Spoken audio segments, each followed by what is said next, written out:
Hello and welcome to PGurus channel. I'm your host Sri Iyer. I have today the pleasure of company of Professor M D Nalapat. Professor Nalapat, namaskaram and welcome to PGurus channel. Professor Nalapat, one of the last things President Trump did before demitting office was to say or to recommend that the sanctions that were going to be levied on India for its purchase of the S-400 missiles be go through, or in other words, allow those things to proceed forward. So this is Trump, who was considered to be a friend of India, and he recommended that to his successor, Joe Biden, the 46th president of the United States. So clearly something is cooking in the kitchen of United States as far as the S-400 sanctions go. Now, what are the options that India has at this point of time? Because yesterday in PGurus, I published a news story that about 100 personnel of Air Force have either already left or are about to leave for Russia to undergo training in S-400. So what are your thoughts on this? And is there a way India can still save the situation, or will it have to face the sanctions? Look, Sri, I'll tell you the problem about this S-400 situation, and that is that you have to put it in a wider context. Now, the point is there is no doubt that the Indian military and defense establishment and the Indian government also is extremely, if I may say so, sentimental towards Russia, and you cannot blame them. You know, the Russians are an outstanding people. They are very good friends, and Russia has been a good friend of India through the years. I mean, not so much during Yeltsin's time, uh, but and of course now it is a little more transactional. But Russia has definitely been a good friend of India. The problem is the tectonic shifts that have taken place in global geopolitics and in technology. In the latter, you know the score far better than I do. In geopolitics, you know that the Russians and the Chinese are today linked at the hip.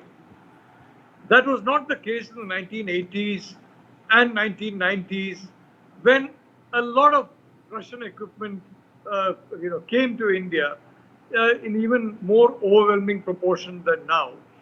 And we were able to ensure that hopefully, at least the 1980s definitely, 1990s probably, that there was no, what do I say, leakage of data through some embedding or through other remote means to Russia. Now, the reality is, and you know it very well, now the point is that experience is being used by senior individuals in various branches of the government of India to basically make the case that look, we have bought this equipment now for donkey's years. So far, we have protected it from Russian intrusions, or at least the belief is that it has been protected. Now, we'll do the same thing with the S-400. We'll protect it from intrusion. And so, why are you making such a big fuss about it? And of course, secondly, let's face it, the history of India and the United States is not a very pleasant one for a very long time. I mean, the entire nuclear and missile program was subject to very harsh sanctions by the United States, including during the Clinton administration. And the intention, the effect was to try and give China a nuclear monopoly. So these sanctions have cast a shadow on the minds of several people, especially those above a certain age, let's say 40, 45, 50. The older you go, the more longer that shadow is of American sanctions and Russian help to fight those sanctions in technology, etc. Now, as I said, the reality is that was a different Russia. I mean, even the period of Yeltsin and in the initial period of Putin, there was a view that Russia could join hands with the West and escape the gravitational pull of China. Putin is a realist, I think, partly because of errors made by the Germany, France, Britain, and the United States. Partly because of that, and partly because of other geopolitical compulsions. Vladimir Putin has forged a very close geopolitical relationship with Xi Jinping in China. Certainly, as long as these two people are in charge of their respective countries, that is going to remain very close. and I think a situation is being created in which it will remain close even thereafter, such that the hyphenation of the two is now coming into common use across the world.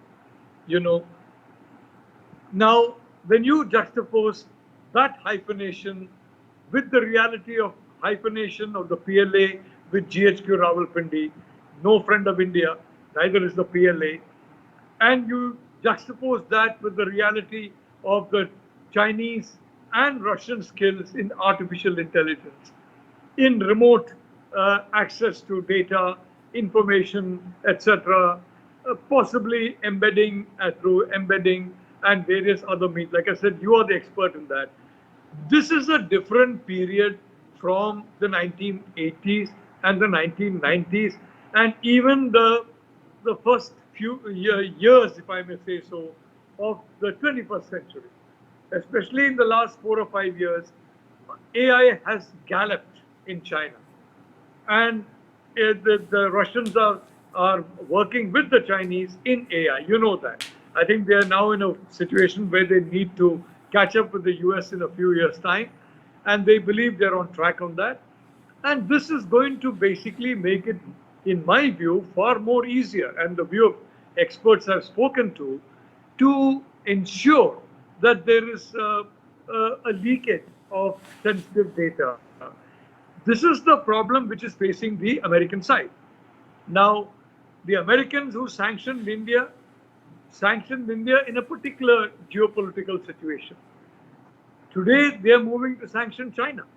In those days, they sanctioned India and they had no sanctions on China. In fact, a flood of US technology went to China.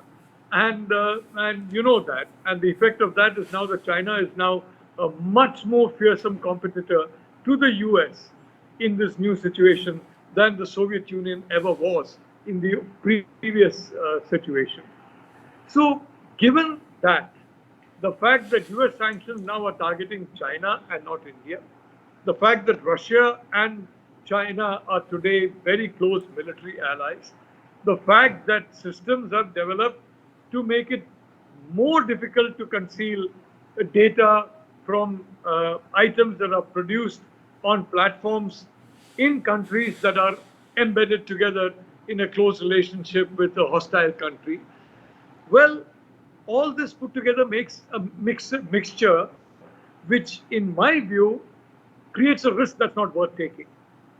I mean, it's okay, you may meet scientists and they may say, no, no, we were safe in the 80s, we were safe in the 90s, we were safe 5 years ago, we are safe now. Hopefully they're right as well. But who knows, tomorrow the next AI invention will come along in which they're not safe. And the system is going to be in operation for a very long time. Which is why the Americans are very, very clear. They don't want any of the high performance platforms in operation in a country where there's the S-400 system. That's why F-35s were removed from Turkey. It's a NATO member state, by the way. India is not. The Turkey is still a NATO member state. Why? Because it went ahead with S-400. Now, the fact is, Sri, the best case scenario is that we can stop this intrusion. The worst case scenario, which also needs to be taken into account, is that we will not be able to stop it. But the worst is that we think we have stopped it when we are not stopped it. And then a lot of essential data gets sent to the Chinese side. Now, it is very likely that, maybe our people are right. The Russians are not sharing sensitive information of what they know about the Indian military with the Chinese side. Possibly.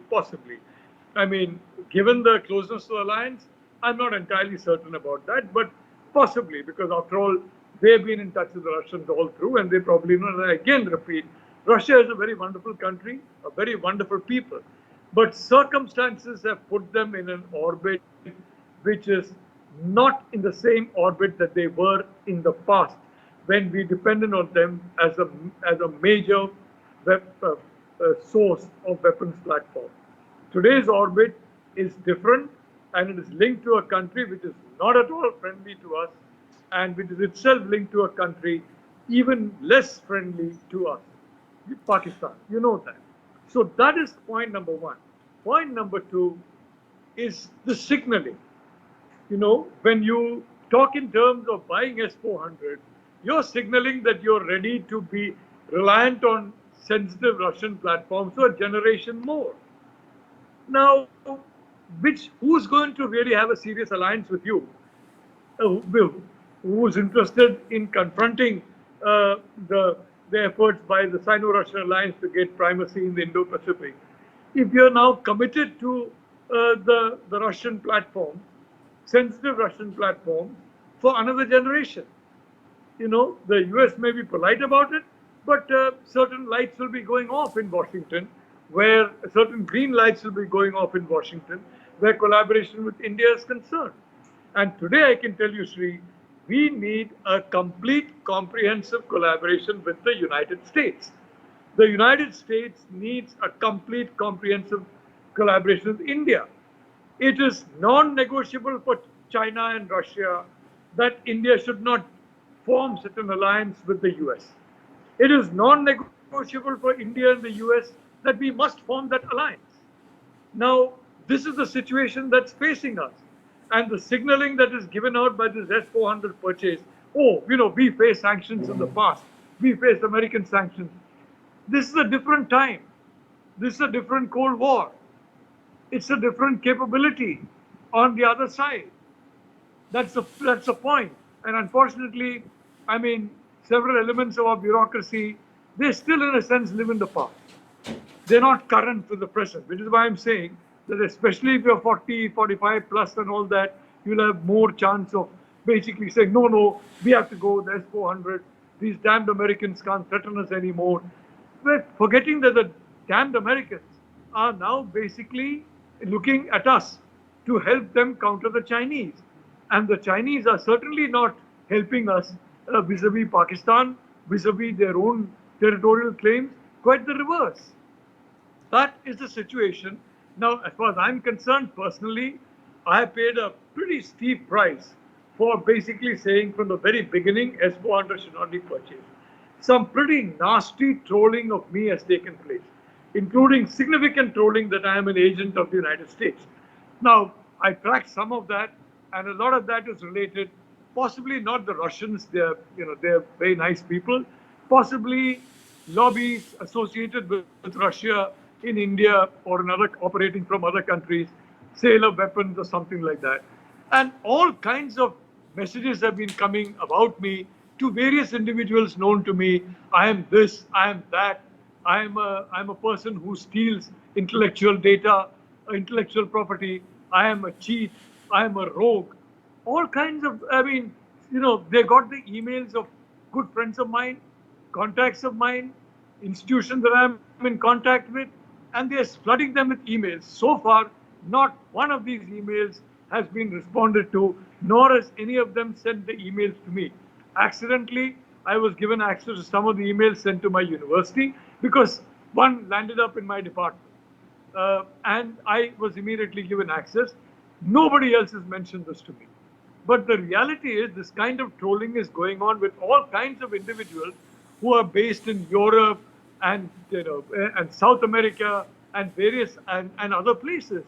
Now, all this is related to my very clear views on S-400. I had very clear views on Joe Biden and Kamala Harris that they are good for India and they're going to be tough on China. And you remember the trolling that I received for that. Well, I can tell you that is nothing compared to the organized scientific effort to damage my name by the spread of falsehoods after talking about S-400. I would like to say that's not going to faze me. I mean, as I said, so far, nobody who has got these ghastly mails, alleging all kinds of rubbish about me, has even replied to these mails, much less send me those mails, even for information. They understand it's utter nonsense and there's some game going on. And it took some time to discover what the game was. And the game was related to basically the lobby, which is very upset with me for talking about S-400. Possibly that same lobby is coming after you as well for carrying such things on your platform. So it's a very high stakes game.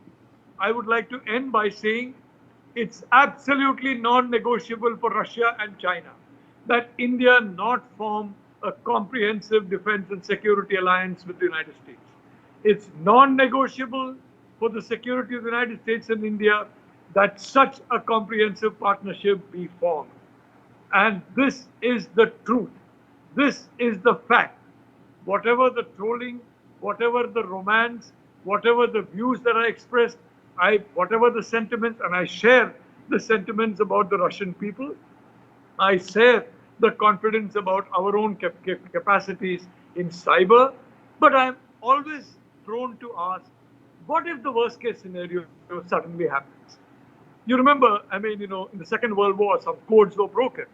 And as a consequence, the entire direction of the war changed. Now, codes get broken, secrets get revealed, and it may happen without the other party knowing it. So given that, I don't believe it's a worthwhile risk for this government to go ahead with this deal. We can buy not 5 but 10 or 15 billion dollars of items from Russia. We can invest in Russian territory, in Russian oil. We can invest in other resources, in other ways in Russia. I would be in favor of that. That's a great country. But this not in defense. We have to shift from Russian platform, number one. And number two, we have to understand the geopolitics of the present rather than living in even the geopolitics of the immediate past, it is maybe 5 years ago. Capabilities change, goals change, and the strategic objectives of countries change. You know the mood regarding India today and what it was during the time of Bill Clinton, for example. Totally different. I used to come to Washington during the time of Bill Clinton and total hostility to India. The entire pressure was on India. Nuclear program, missile program, give up Kashmir, everything. The Chinese, the Americans, the Europeans, all were together. Today it's a different United States. And it's also becoming a different India. In my view, this is too big a risk to take. Now, Prime Minister Modi does take risks. He took a big risk on demonetization. He took a big risk on GST. He's taking a big risk now on this farmer situation, when it is clear that his political enemies would like to see that he fails and he gets discredited. He's taking a risk. He's a risk taker. But I think this is a risk that is avoidable in the context of the long-term security of India, which is something that I know Narendra Modi has close to his heart. Thank you very much. Monuji, I have a couple of concerns that I'm sure India has looked at, and that should give them pause as far as S-400 is concerned. The first concern I have is that China also has these S-400s, and I'm told 6 of these S-400 systems are trained at Ladakh across the LAC. And what that means is it essentially hobbles India's air strategy should there be a misadventure in anywhere along that 4,000 kilometer LAC line. Number one. Number two, it has been proven that a 2010 incident where a cruise liner carrying close to 5,000 people got completely grounded in high seas, and the Russians as well as the United States detected a powerful electromagnetic pulse that took out the electrical system of this cruise ship. It was in high seas and they had to use helicopters, 2 people, 4 people at a time to evacuate them. It took 12 to 14 hours for the United States to even figure out that perhaps this is what had happened. And by that time, the nuclear submarine from which this EMP was launched had already made its escape. All this is known. This is because it's in 2010. By the way, at that time, Obama was on a visit to India. That also was said as one reason why US could not respond back. Whatever it is, these are all little things that add up. So now we fully know, India fully knows that the S-400 electronics is from China, and for China to effectively use the electromagnetic pulse, it needs to have receivers on the equipment.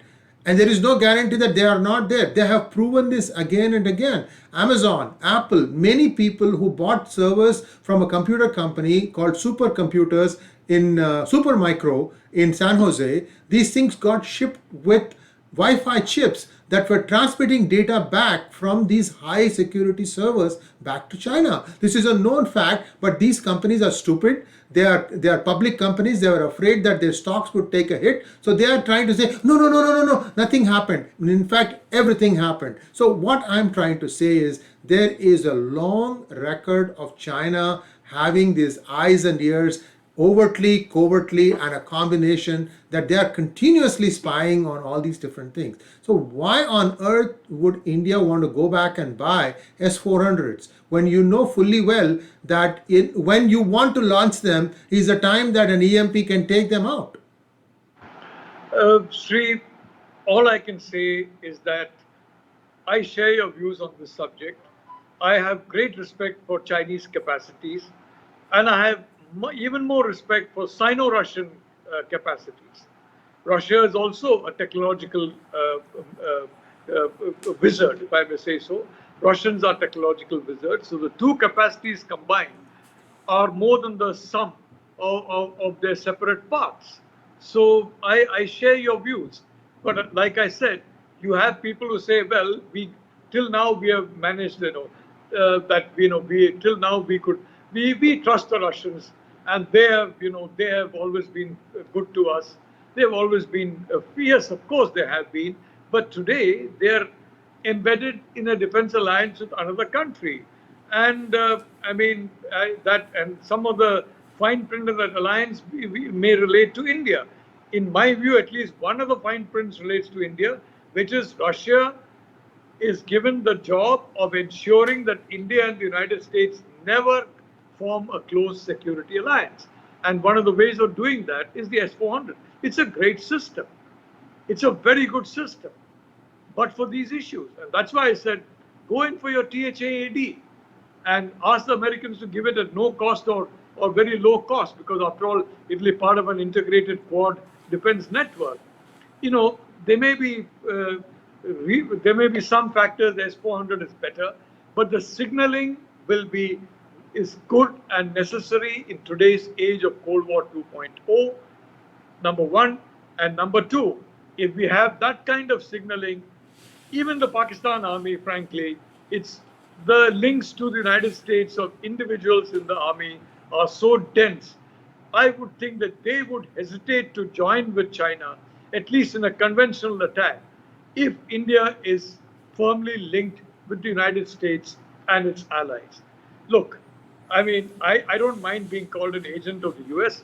I've been called an agent of Pakistan by many people, because I used to write for a paper called Pakistan Observer at a time when no Indian papers, there were problems because of my my views on Ten Janpat. I've been called a Chinese agent because I've gone there very often. I've met people there. I have high respect for that country, great respect for its people, and immense respect for the drive and determination of Xi Jinping. As you recall, I've been saying for a long time, China is involved in a currency war with the United States. China is involved in altering logistical chains from the US to China.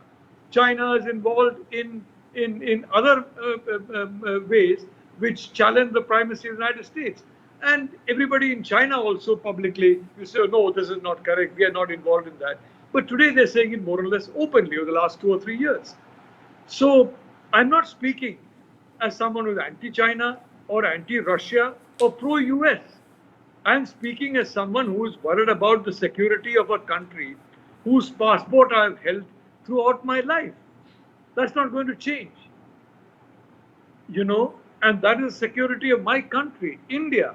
And that's why I feel this is too big a risk to two things. One is data security, and more importantly, a risk to the formation of the comprehensive alliance that India and the US need, and which China and Russia and Pakistan need to ensure never happens. Thank you very much, Professor Nalapat, and I'm hoping that PMO office takes cognizance of this video. These are serious matters that we have discussed here, and they have very, very far-reaching implications, and PMO as well as MEA should take a look at this. I want some of my questions answered. If I am talking fluff or if there is some truth in what I'm saying, because this is a totally useless thing for India if it cannot fly its aircraft in the face of S-400s that are stationed in China, and it cannot defend itself because the S-400s will be taken out using an EMP. That is a scenario that I'm painting will happen should there be a war, and that means that India is going to give a walkover and they need to start thinking now. Thank you very much, Professor Nalapat, and Well, viewers. I want to add that I have confidence in the Prime Minister's office and in the Prime Minister personally. And I think he has been aware from the start of 2014 about the importance of May 26, 2014, his stint in power, of the importance of an alliance with the United States. So I'm hopeful that there will be a reconsideration. But I can only say that the arguments that I am hearing are the conventional arguments. Oh, till now we protected it. You can't trust the Americans. The Russians are our friends. And these are, arguments, I'm sorry to say, have gone out of the window because of changes in the tectonic shifts of global geopolitics. Thank you very much, Professor Nalapat. We'll be back again with such interesting conversations. Namaskar.